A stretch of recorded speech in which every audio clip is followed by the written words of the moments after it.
بسم اللہ الرحمن الرحیم وبہ نستعین وہو خیر ناصر ومعین۔ ہم نے پچھلے سیشن میں امتحان کے متعلق گفتگو کی تھی۔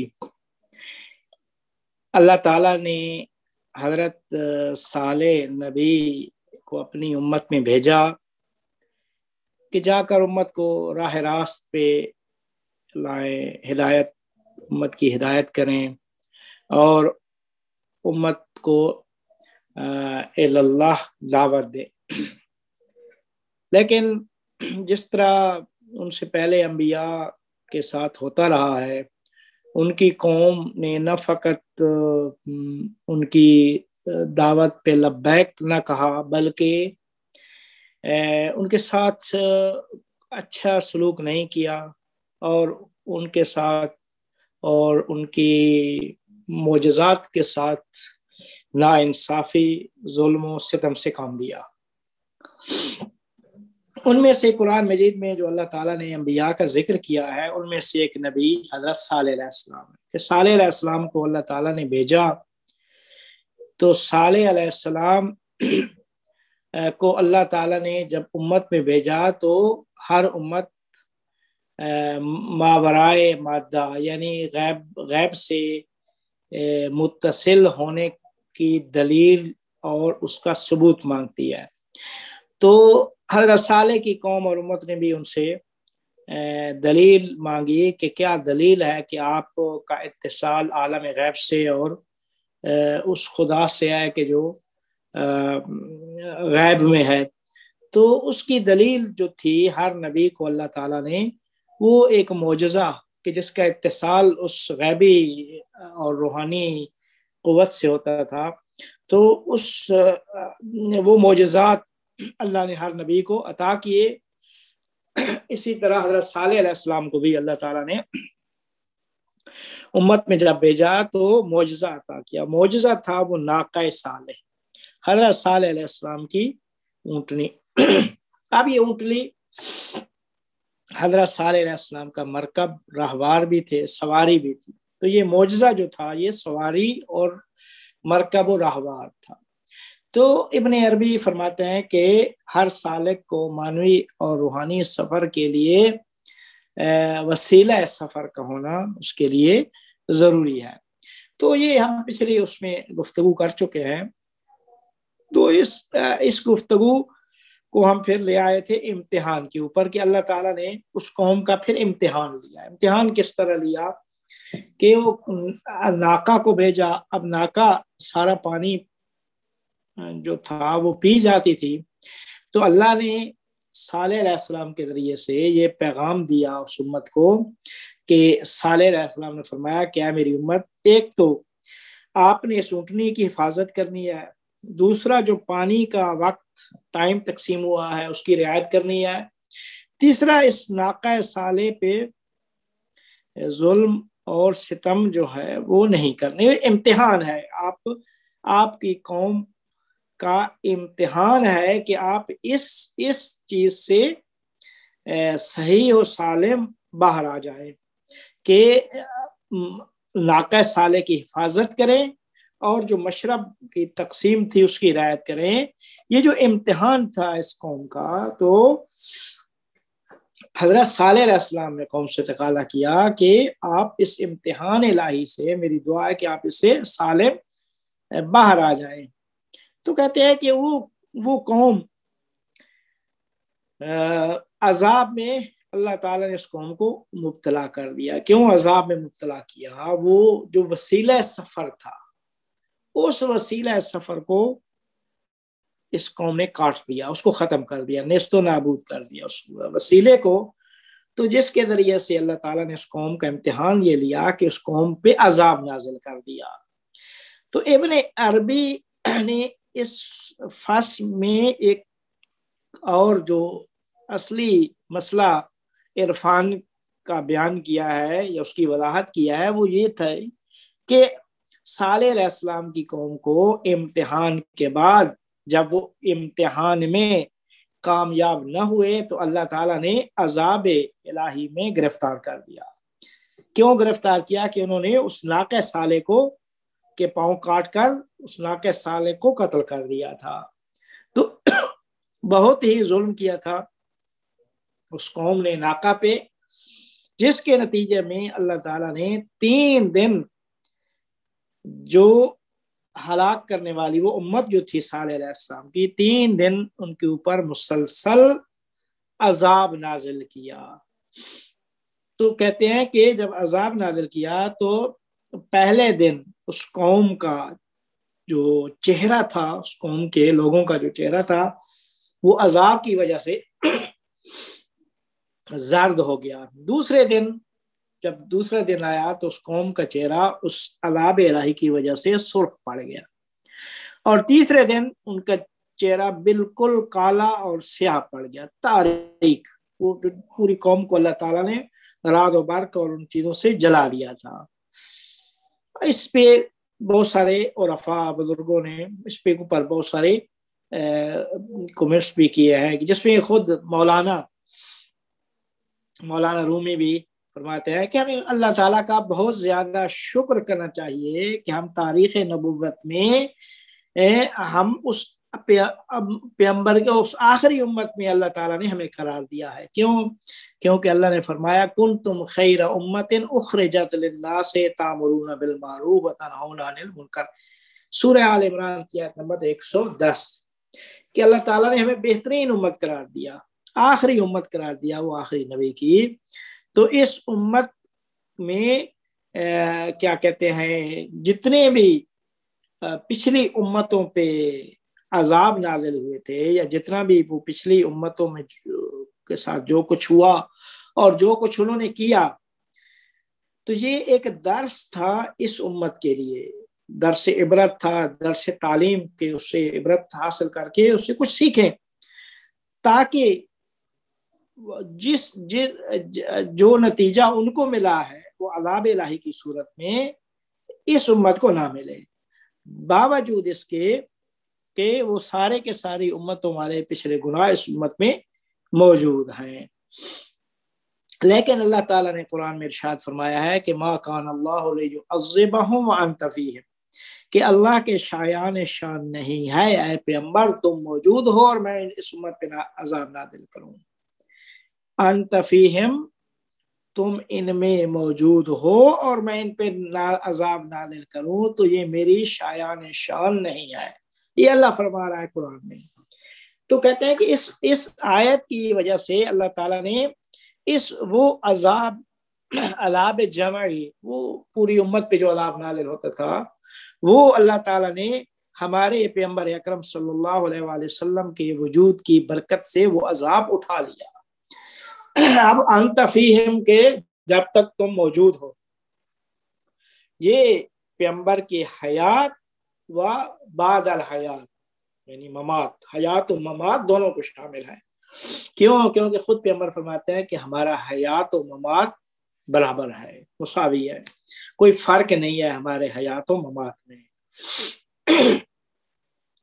تو آپ فرماتے ہیں کہ بس جو ابن عربی اس فصل میں جو ایک اہم مسئلہ اٹھاتے ہیں وہ یہی کہ پہلے دن اللہ تعالیٰ نے اس امت سے جب امتحان لیا اور امتحان میں یہ کامیاب نہ ہوئے، انہوں نے جب ناقہ صالح کو قتل کیا تو اللہ تعالیٰ نے ان پہ عذاب نازل کیا. پہلے دن عذاب کی وجہ سے ان کا چہرہ زرد ہوا، دوسرے دن سرخ ہو گیا، اور تیسرے دن ان کا چہرہ، اس پوری قوم کا چہرہ سیاہ ہو گیا تھا.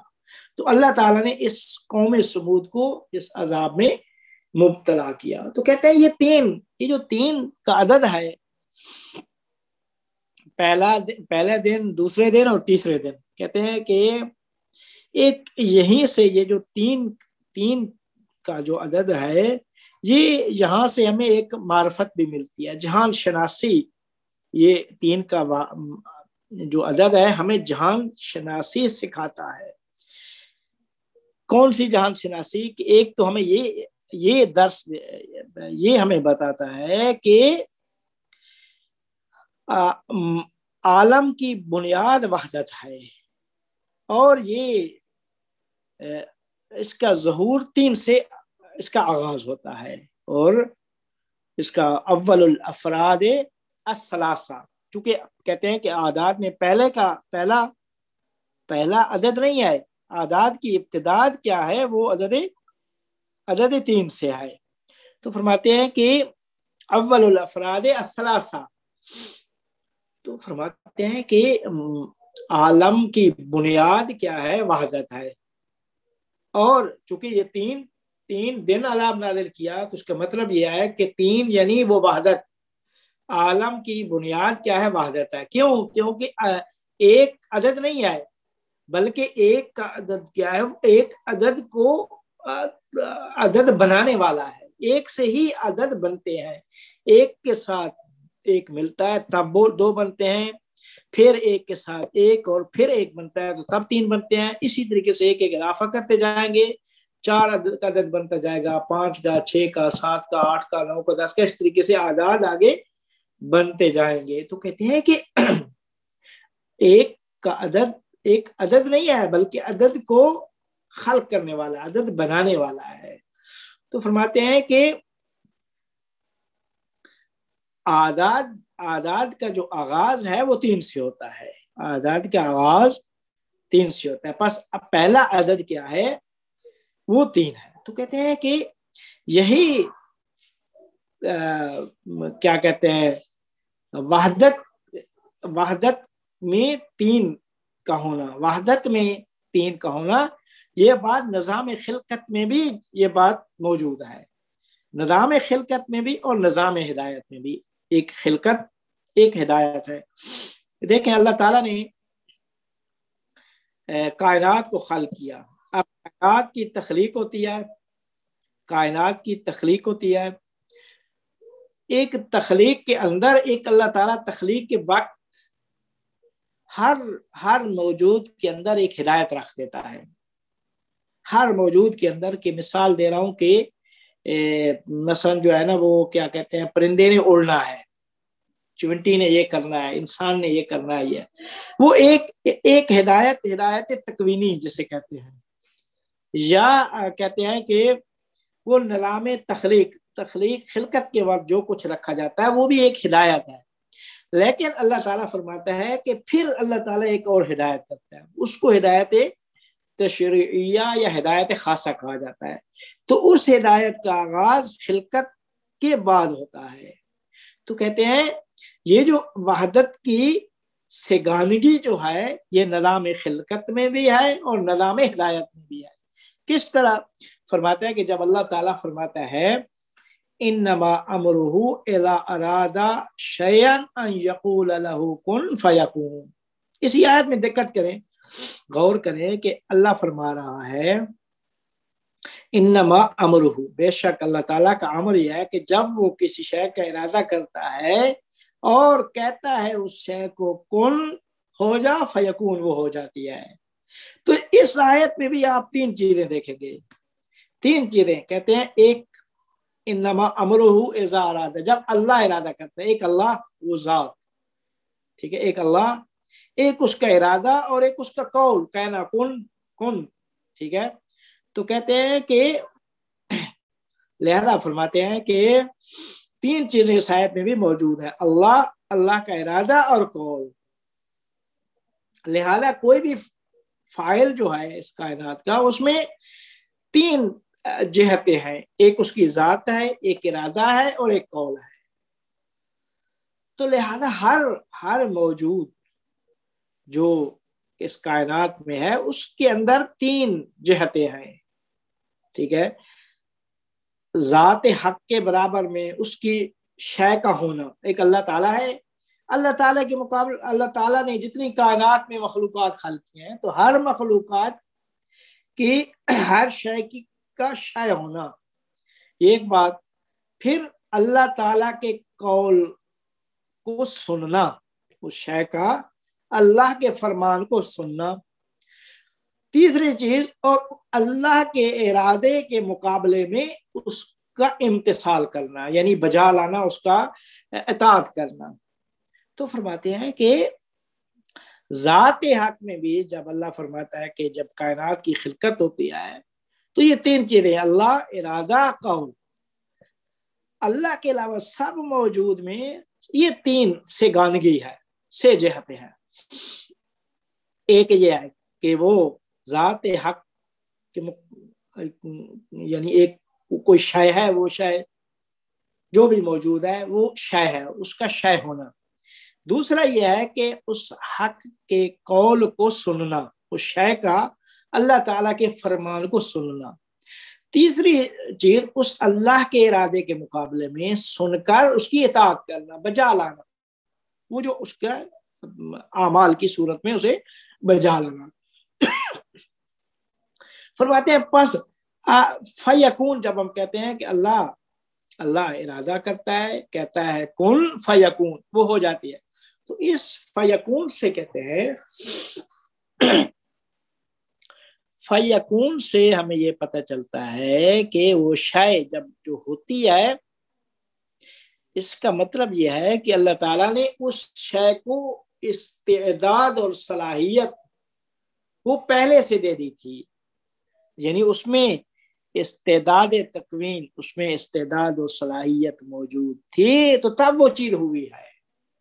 لہذا کہتے ہیں پس اللہ کی جانب سے قول اور ارادہ ابلاغ ہوتا ہے، اللہ کی جانب سے قول اور ارادہ ابلاغ ہوتا ہے، اور شے کو استعداد وہ پہلے عطا کر دیتا ہے۔ جو پہلے شے کو استعداد اور صلاحیت ہوتی ہے وہ ابھی فعلیت میں پہنچ رہی ہوتی ہے، ابھی اس کو فعلیت عطا کی جاتی ہے۔ تو فرماتے ہیں لہذا شے کو کی تکوین مجدد کیا ہے، وہ ضروری نہیں ہے۔ کیوں؟ کیونکہ وہی قابلیت، وہی استعداد جو اول سے اللہ تعالیٰ نے ہر عین ثابت میں، ہر عین موجود کی عین ثابت میں رکھی تھی، وہ اب فعلیت، اسے فعلیت عطا ہو رہی ہے۔ دیکھیں، یعنی اللہ جب کہتا ہے کہ میں ارادہ کرتا ہوں، کہتا ہوں کن فیکون، فیکون تب ہوتی ہے کہ جب اس میں استعداد ہوتی ہے، اور یہ استعداد و صلاحیت کیا ہے، وہ اللہ تعالیٰ اس سے پہلے عطا کر چکا ہوتا ہے، اس کی عین ثابت میں جو رکھی جا چکی ہے۔ تو جو کچھ عین ثابت میں ہے، اب اس کو فعلیت عطا ہونے کا مقام ہے، یعنی اب اسے فعلیت میں لانے کا مورد ہے۔ تو کہتے ہیں کہ لہذا فرماتے ہیں کہ یہاں سے جب ہم کہتے ہیں اللہ کا ارادہ اور قول، اللہ کا ارادہ اور قول، تو یہاں قول سے جب اللہ فرماتا ہے کن فیکون، فیکون سے ہر شے کو جو استعداد عین ثابت میں ہوتی ہے، وہی استعداد ابھی فعلیت میں تبدیل ہو رہی ہوتی ہے۔ فیکون یعنی کہتا ہوں ہو جا، وہ ہو جاتی ہے۔ کس طرح ہوتی ہے؟ جس طرح اسے کے اندر استعداد اور صلاحیت جو اس کی عین ثابت میں موجود ہے، اسی کے مطابق وہ چیز ہوتی ہے۔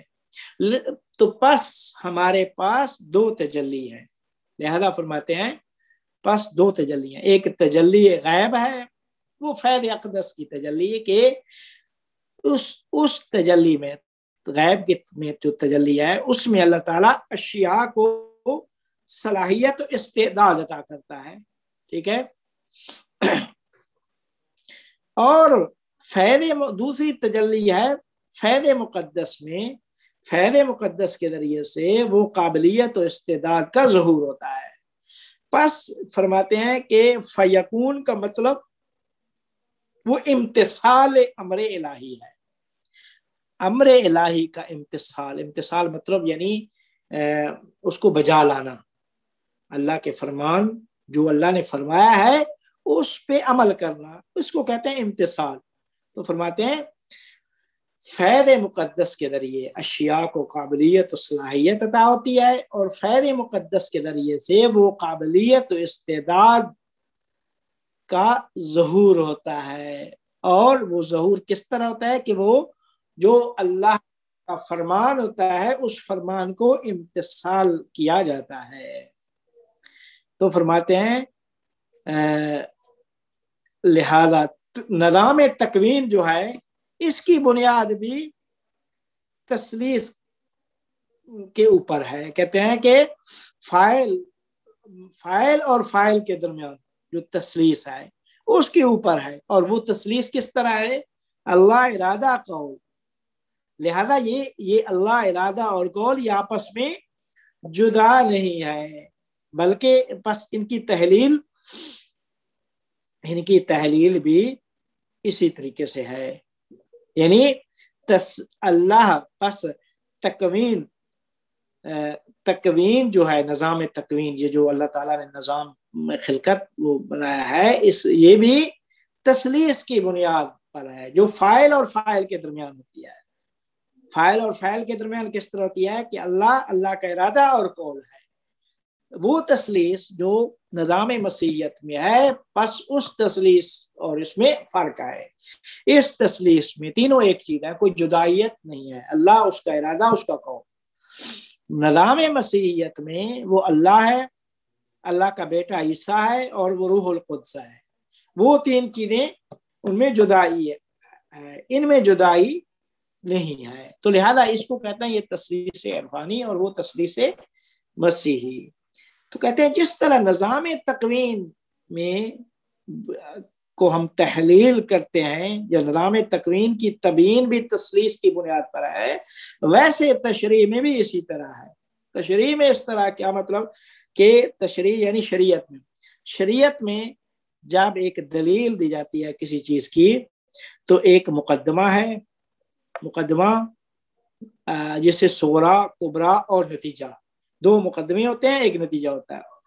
جو بھی دلیل ہم دیتے ہیں وہ دلیل تین جز سے مرکب ہوتی ہے، کہ ایک ہم مقدمہ اول، مقدمہ دوم، اور پھر وہاں سے نتیجہ لے لیتے ہیں۔ کس طرح؟ مثلا فرماتے ہیں عالم حادث ہے اور ہر حادث متغیر ہے، دو، اور نتیجہ کیا ہو گیا؟ پس عالم متغیر ہے۔ تو فرماتے ہیں نظام جس تکوین میں خدا ارادہ قول یہ تثلیث، نظام تشریع میں مقدمہ تالی، اس میں کہتے ہیں نتیجہ، مقدمہ یا صغرا، کبرا اور نتیجہ۔ تو فرماتے ہیں کہ اللہ تعالی کیا کہتے ہیں، جب قوم سمود کو عذاب کرتا ہے تو اس وقت خوب اچھے لوگوں کی خوبی بیان کرتا ہے۔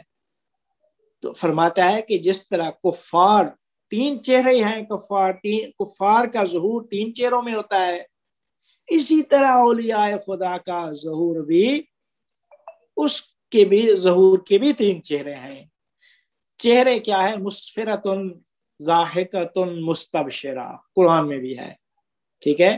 وہ مسفرہ چل ہیں، ضاحکہ ہیں، ضاحکتن ہنسنے والے، مستبشرہ وہ خوش بشارت سے ہے۔ قرآن میں ہے وَوُجُوهٌ يَوْمَئِذٍ مُسْفِرَةٌ ضَاحِكَةٌ مُسْتَبْشِرَةٌ۔ ان کے چہرے، اولیاء خدا کے چہروں کو بھی تین اس میں بیان کیا ہے۔ کفار کے چہروں کے ظہور بھی تین چیزوں میں بیان کیا ہے، کہ پہلے دن زرد تھے، دوسرے دن سرخ تھے، تیسرے دن کالے چہرے ہو گئے۔ تو فرماتے ہیں کہ بس ہر وجود، ہر جو بھی وجود ہے، ہر وجود کے اندر اس کا ایک سابقہ ہے، اس کا سابقہ اس کا سابقہ پلٹتا ہے اس کی عین ثابت کی طرف، ٹھیک ہے۔ اور خیر و شر جو ہے، جو اس عالم میں موجود ہے، وہ ان موجودات کی کو ہم جب ایک دوسرے سے نسبت دیتے ہیں تو خیر و شر کا مفہوم یہاں پہ پیدا ہوتا ہے۔ کہتے ہیں خیر یعنی جو چیز طبیعت کے ساتھ سازگار ہو، شر جو چیز طبیعت کے ساتھ سازگار نہ ہو. لیکن والوجود کلہ خیر، وجود خیر ہے، اور اللہ تعالیٰ کی ذات وجود مطلق ہے تو وہ خیر ہی خیر ہے، تو وہاں سے خیر ہے. شر جو پیدا ہو رہا ہے وہ موجودات کی نسبت شر پیدا ہوتا ہے. تو کہتے ہیں کہ وجود مطلق تمام کا تمام خیر ہے، اور لہذا کہتے ہیں کہ شر نسبی ہے. شر نسبیہ یعنی موجودات کو جب ہم ایک دوسرے سے مقایسہ کرتے ہیں تو تب خیر و شر کا مفہوم یا معنی پیدا ہوتا ہے. تب یہ خیر و شر کہ یہ اس کی نسبت شر ہے، یہ اس کی نسبت خیر ہے. یہ اس کو کہتے ہیں خیر و شر. شر نسبی ہے لیکن خیر وجود پورے کا پورا خیر ہے، اور وہ خیر وہ اللہ تعالیٰ کی ذات ہے، وہ پورے کا پورا وجود مطلق، وہ ذات بھی ہے، ارادہ بھی ہے، قول بھی ہے. وہ وہاں پہ بھی تسلیس،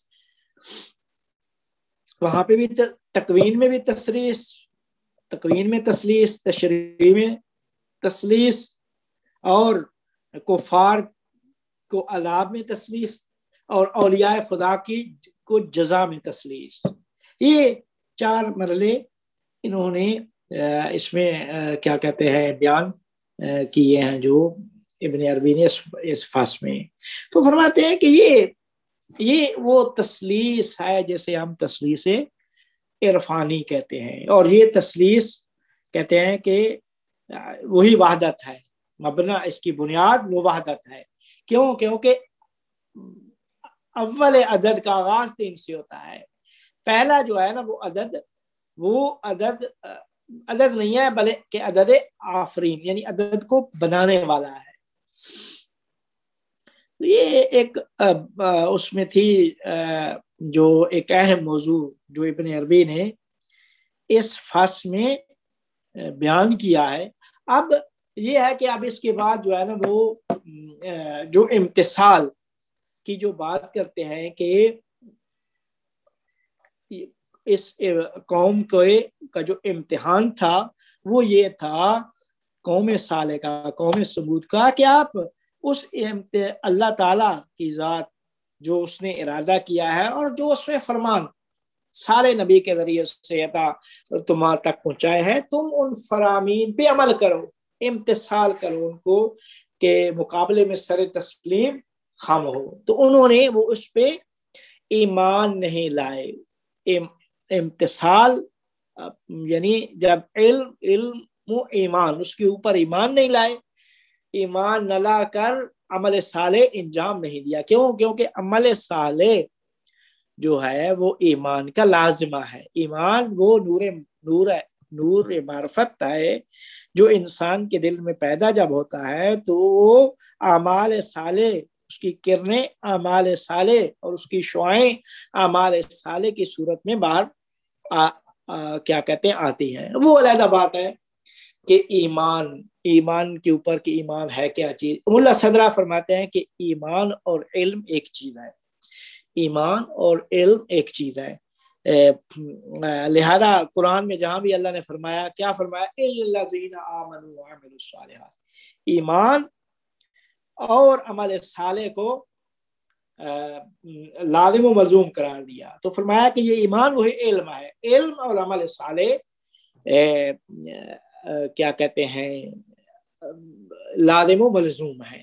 قرآن میں اللہ تعالیٰ نے ایمان اور عمل صالح کی بات کی ہے، تو ایمان اور عمل صالح کو ایک ساتھ بیان کیا. ملا صدرہ کے نزدیک ایمان اور علم ایک چیز ہے. اگرچہ ملا صدرہ پہ بہت سارے لوگوں نے اس پہ اعتراضات کیے ہیں، قرآن و حدیث کی روح سے حدیثیں بھی لائے، آیات بھی لائے کہ ایمان اور عمل کو جدا بیان کیا گیا ہے، تو اس کا مطلب ہے ایمان اور ہے، علم اور ہے، علم و ایمان ایک چیز کیا کہتے ہیں نہیں ہے. ہمارے استاد جو عادی عامری صاحب بھی فرما رہے تھے کہ ایمان اور علم 2 چیزیں ہیں.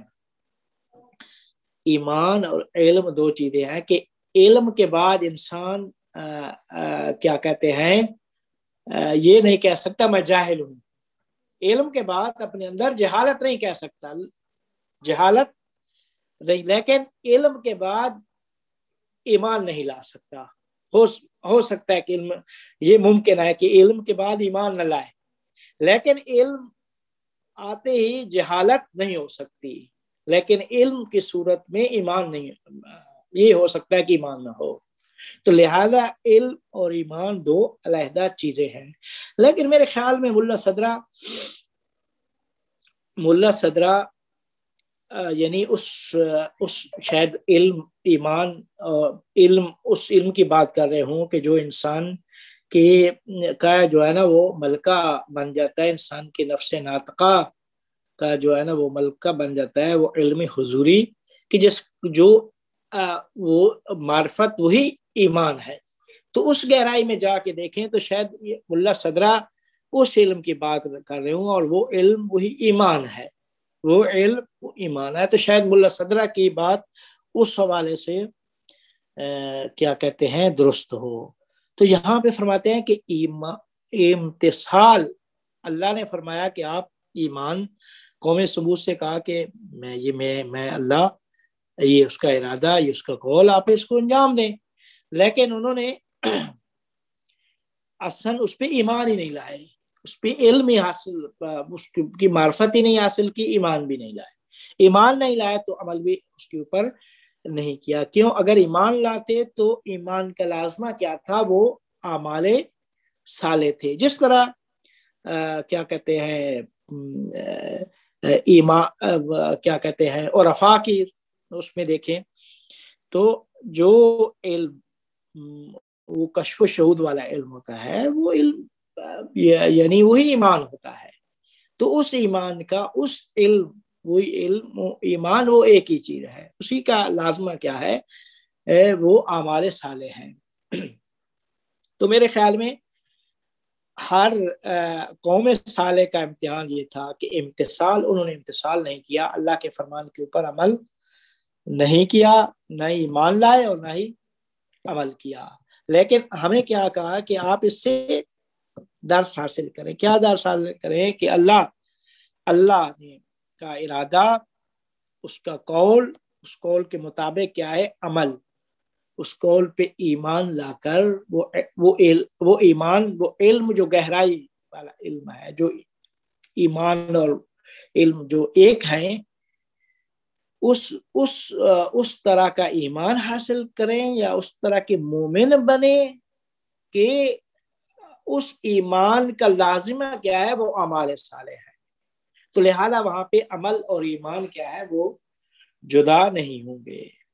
تو یہ ایک بحث تھی ملا صدرہ کی کیا کہتے ہیں ابن عربی نے جو اس فصل میں کی ہے۔ تو یہ میرے خیال میں اس فصل کا جو آخری سیشن تھا وہ اسی بات کے اوپر تھا۔ تو اب یہ ہے کہ اگر کسی کے پاس کوئی سوال ہے تو میں حاضر ہوں۔ بہت اچھا بیان ہوا، تسلیس کے الگ الگ میں آئے۔ یہ اولیاء اللہ کے جو آپ نے 3 رنگ تسلیس کے بتائے ہیں چہرے کے، وہ پھر سے ایک بار بیان کر دیجیے، آیت بھی مجھے ریفر کرنی تھی۔ دیکھیں، وہ تھا اللہ، ارادہ اور قول۔ یہ تو اللہ کا انما امرہ اذا ارادہ شیئا ان یقول لہ کن فیکون۔ یہ تو اللہ کا، میں اولیاء اللہ کی بات کر رہا ہوں جو آپ نے چہرے کا بیان کیا۔ اولیاء اللہ مسفرۃ ضاحکۃ مستبشرہ۔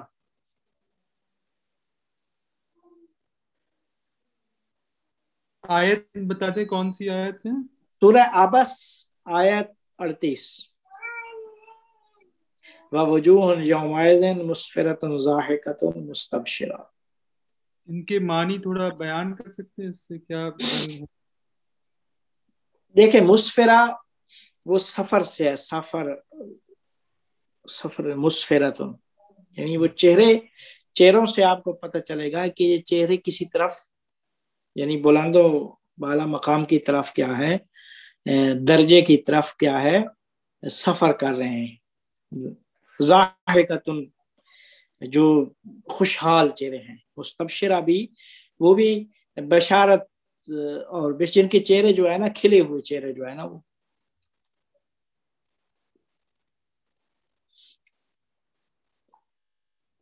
مسکراتے ہوئے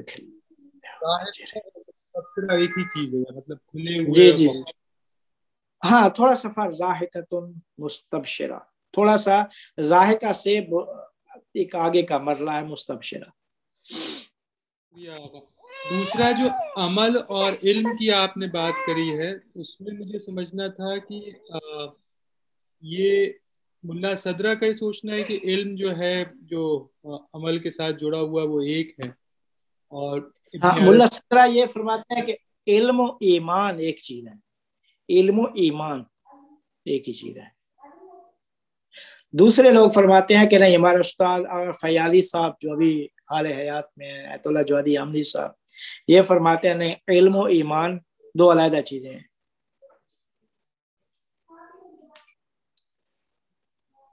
دو علیحدہ چیزیں, یہ ابن عربی کا بھی تصور ہے ایک نہیں,